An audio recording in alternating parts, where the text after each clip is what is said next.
Neighbor's Table is a love mission, and it started back in 2012 in my yard when I set a goal to serve 500 people around my backyard table. I did it that year, and then I did it again in 2013, and I got thinking, there's probably other people like me that are people gatherers. And so Neighbor's Table was born right here in Dreamers and Builders, and tonight we're going to get to celebrate everybody, the community that we formed. We're going to hear stories and listen to each other, really be present around the table. So we're kind of creating that experience. We'll see how it goes. Welcome everybody. Here we go. How cool that we get to do dinner together.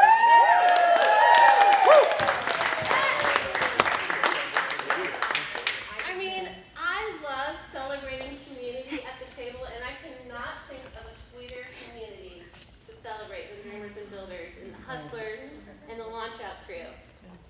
Thank you guys for coming in. Let's give a huge round of applause to the Tulsa 5.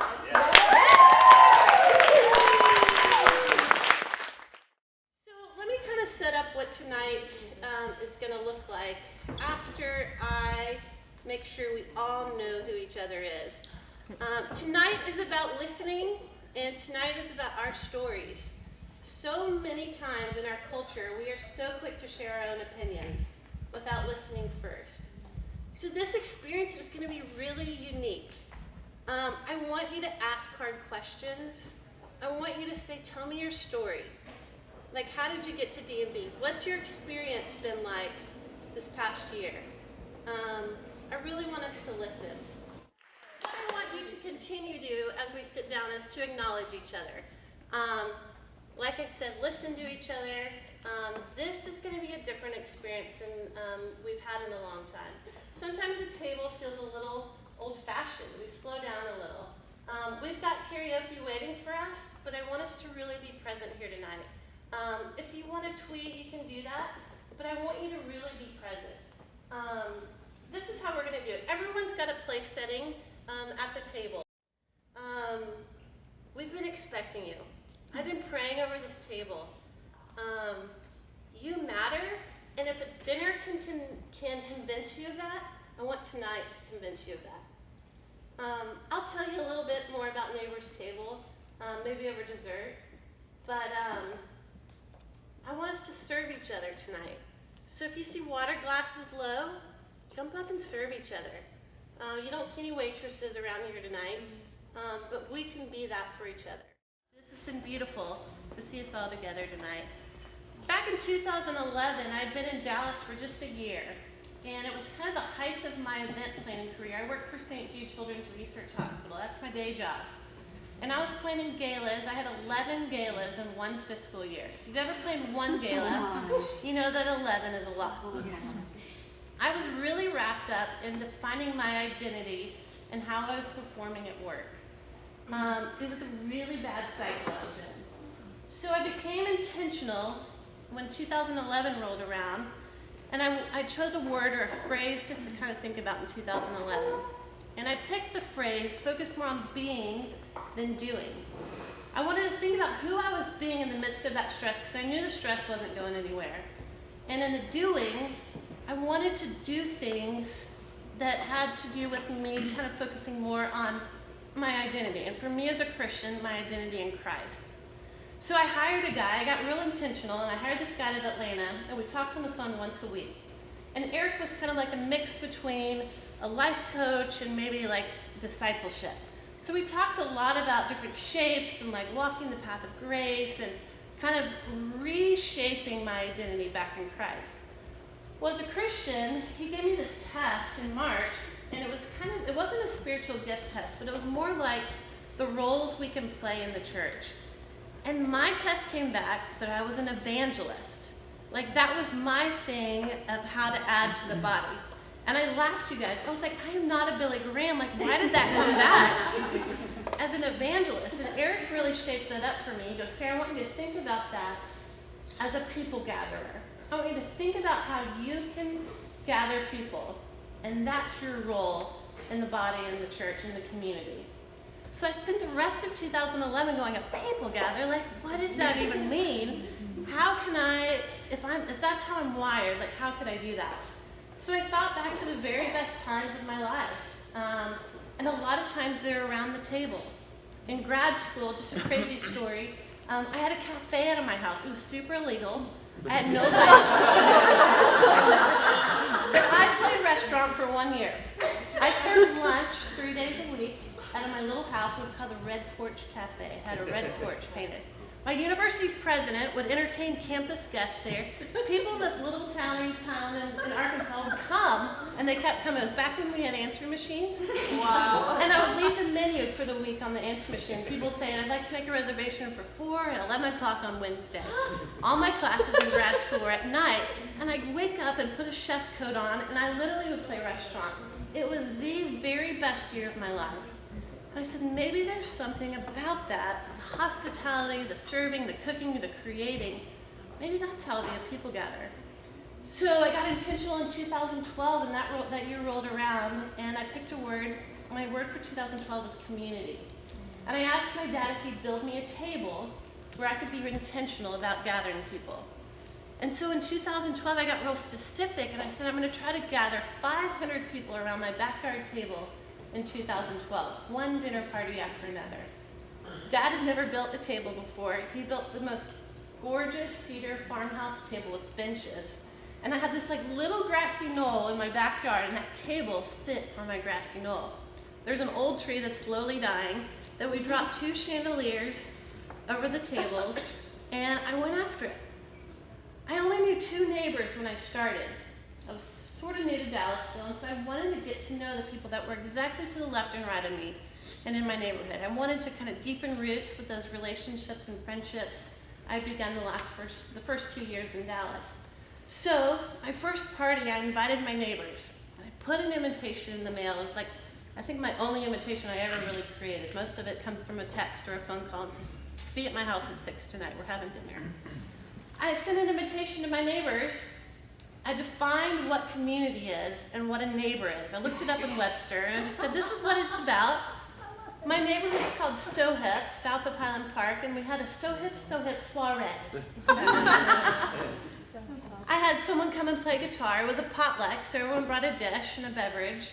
91 neighbors came down the driveway that night. People want to be invited, you guys.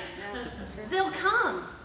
And so I learned that there was an Episcopal priest in the back corner of my yard. I'll never forget this. He had his collar on and everything.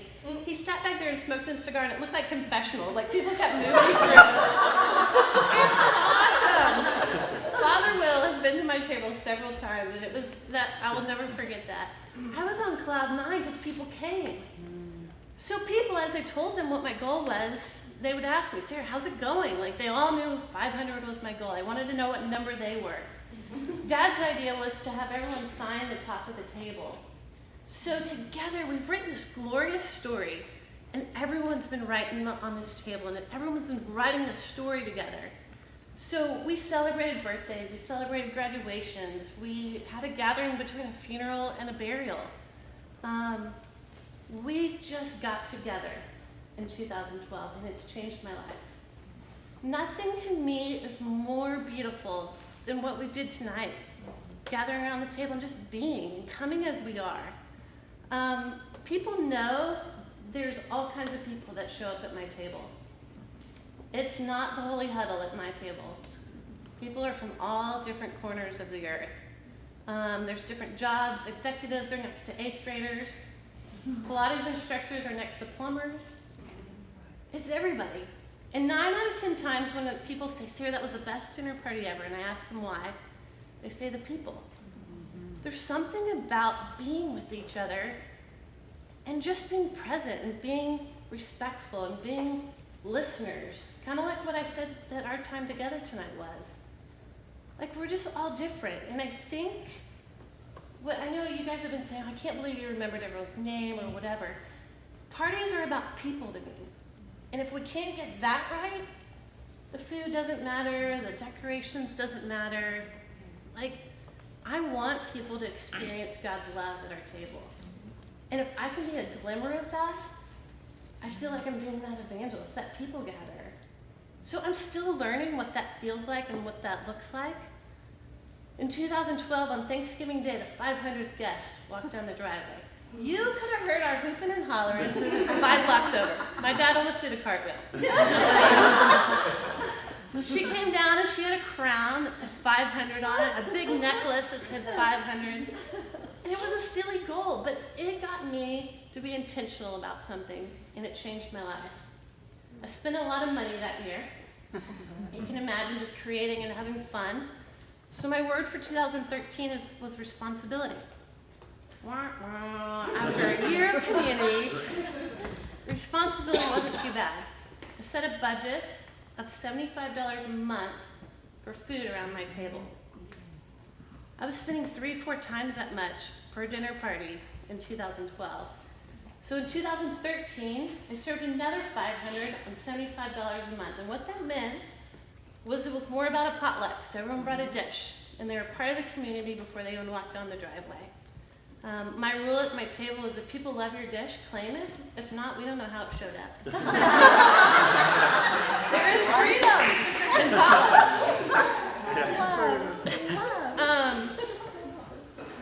2013 was an amazing year too. So here I'm at cocktail parties, and people are like, so what do you like to do? And I'm like, oh, I just served 1,000 people in 2 years around my table in my backyard. They're like, what? It's fun. So last summer, around the same time Start Experiment started, Eric, the guy that kind of helped me shape that I was a people gatherer, he had this conversation with me. He goes, Sarah, I think you found your calling. And at 37, you found your thing. You found your thing that lights you up. I want you to think about a vision, something greater than what you're doing. And you guys, it was the same reaction I had when he said I was an evangelist. I laughed and I was like, can't think of anything sweeter than what we're doing around the table in my backyard. He goes, Sarah, 2 years from now, it's going to look completely different. And he has this way of daring me and speaking those things that I just can't not listen. So I started thinking about it. When I entered the Start Experiment for the first round, my goal was to try to tell the stories about my table. I get asked twice a week if I'm going to write a book. So I tried to sit down and write. I'm not a writer. I can write a Facebook status. And then I'm done. That's the end of the story. So then around the second round, I was at a leadership conference, and they started talking about leadership and vision. And I was in the middle of a session, and I was like, oh my gosh, there are other people gatherers in the body. There are other people gatherers in other neighborhoods and other communities. Oh my gosh, what if I could cheer other people on to do what I've been doing in my backyard and in their community? So Neighbor's Table was birthed. And I wrestled a lot what we were going to call it and what the tagline was going to be. And my tagline is a love mission. Like, I'm on a mission to find people kind of like to just jump in the car with me and go on a road trip. Like, we're on a mission to love people right there. I'm an ordinary person, you guys. 3 years ago, I wasn't doing this. And I was stuck in a job that was just a crazy rat race. So I think there's a lot of ordinary people that can love extraordinarily around the table. And I'm convinced it's going to change communities. It's changed mine. I can walk down the street now. I probably know 75 of my neighbors. And I can tell you about Anita. She's a hoarder. I can tell you about Stephanie. That's overworked. She's a nurse. I can tell you about Ed, that builds airplanes in his backyard. He's the bully of the neighborhood. But on Christmas Day 2012, he showed up on my porch with handmade earrings for his wife and says, thanks for loving us. I can tell you about Dan. He sent me an invitation to his wedding for he and his partner of 35 years. He owns a bed and breakfast. He's a caterer, and he lets me borrow his tables all the time. I could tell you about Jan across the street. She's a looker-outer of the neighborhood. She walks about as slow as I am. Taking in everything. Father Will's 2 doors down. He runs the Episcopal Church 2 blocks from me. He hosts game night for our neighborhood. There's Ed Blair, who's in charge of the crime watch in our neighborhood. I'm crazy about him. I am crazy about my neighbors now. And they're crazy. They're not like us. But God's doing something, and I want to be faithful tables for other people. I said, maybe people need something physical to sit around. So my dad, that never built the table before he built mine, has built tables for a senior in college. She's got pizza and pals night. He's built a table that seats 30 for a family of 4. I sat down with their girls and I gave them a mason jar about this tall with marbles, and I said, for every person you love around that table, I want you to put a marble in the jar. They said, oh, can we write their initials on it so we remember who they are? I said, of course. I got a call from a teenager in Houston, said, we want to surprise my mom with a table. She loves having birthday club over. Can you show up on her birthday with a table? I said, well, let me talk to Dad.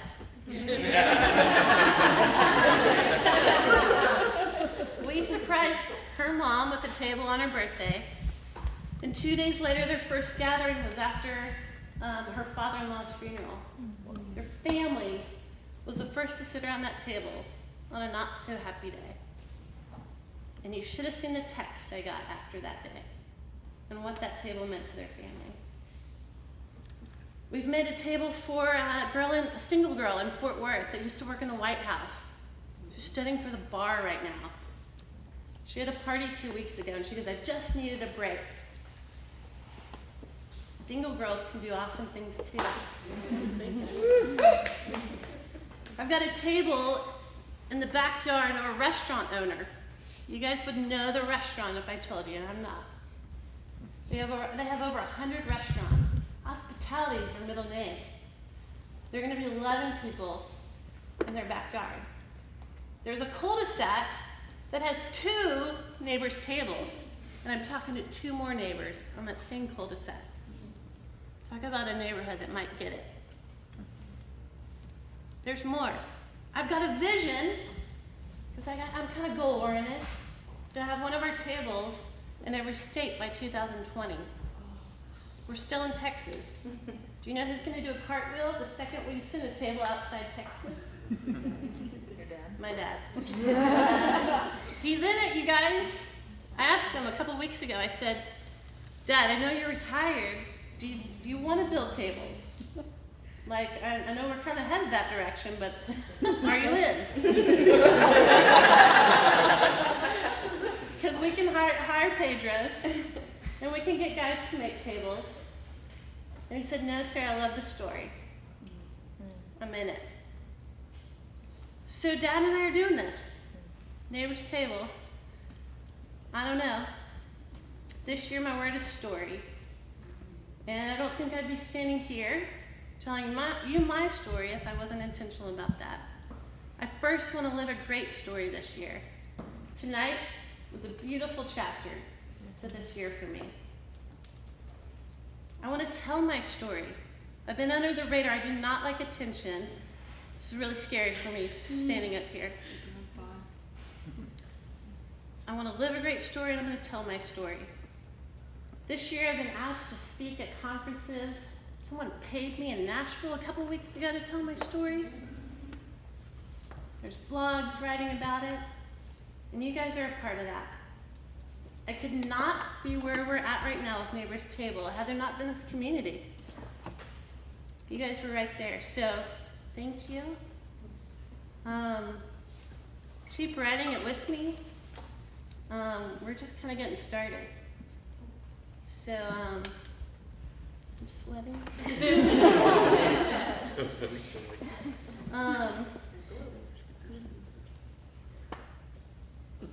Yeah. I could tell y'all so many stories. I think that's it. Thank you.